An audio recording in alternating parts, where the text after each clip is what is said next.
andiko la Mathayo 28:19 na 20. Mathayo 28:19 na 20. Kubadilisha maisha ya vijana ili kubadilisha ulimwengu. Ndio maono ya Tayomi. Fungua Biblia kama una Biblia, Mathayo 28:19 na 20. Biblia inasema hivi: basi enendeni mkawafanye mataifa yote kuwa wanafunzi, mkiwabatiza kwa jina la Baba na Mwana na Roho Mtakatifu, na kuwafundisha kuyashika yote niliyowaamuru ninyi, na tazama mimi nipo pamoja nanyi siku zote hata ukamilifu wa dahari. Haya ni maneno ya Yesu Kristo mwenyewe akiwaagiza wanafunzi wake. Hii tunaita ni agizo kuu. Yaani kuna maagizo na maagizo na maagizo, lakini hii inaitwa agizo kuu, the Great Commission. Kwa hiyo maono ya Tayomi yamejikita hapa kwamba tumeitwa kama vijana kuwafanya vijana wengine kuwa wanafunzi wa Yesu. Kwa hiyo tunawafanya kuwa wanafunzi wa Yesu kupitia Injili. Lazima tuhubiri Injili, lazima tumshuhudie Yesu kwa vijana wengine ili hawa vijana waokoke. Wakishaokoka tunawabadilisha, tunawafundisha kuyashika yote ambayo Yesu ametuamuru. Unajua wazee hawa ni ngumu kuja shuleni kwako kuanza kushuhudia habari za Yesu. Yesu anakupenda, okoka. Kwanza hicho kibali wanakitoa wapi?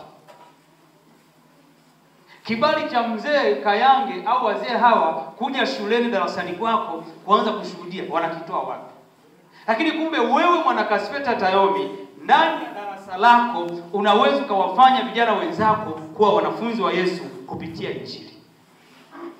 Kwa tumeagizwa, hii ni agizo kuu, tumeagizwa tuwaendee vijana na watoto tuwafanye kuwa wanafunzi wa Yesu Kristo. Kwa kubadilisha maisha ya vijana tunawabadilisha kupitia Injili. Tunapotia agizo kuu ndipo tunapofanya mabadiliko kwa vijana. Bwana Yesu asifiwe. Haleluya. Haleluya. Na maono haya ni halisia. Sema ni halisia. Sema ni halisia.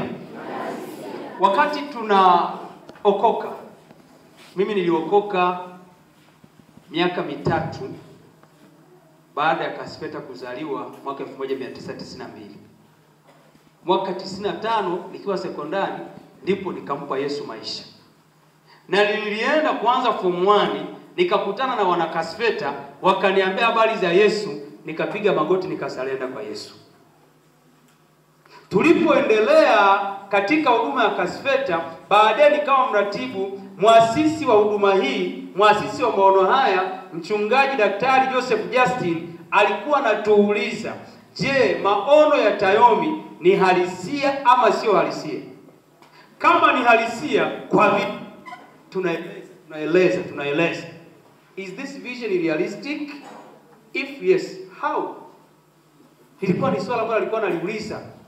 Lakini kwa kadiri tunavyokwenda, kwa sababu wana Kasfeta wamefika mahali, wametambua nafasi yao katika Kristo, wamekaa kwenye agizo kuu, tunaona wanazaliwa watu ambao wanabadilisha maisha ya vijana.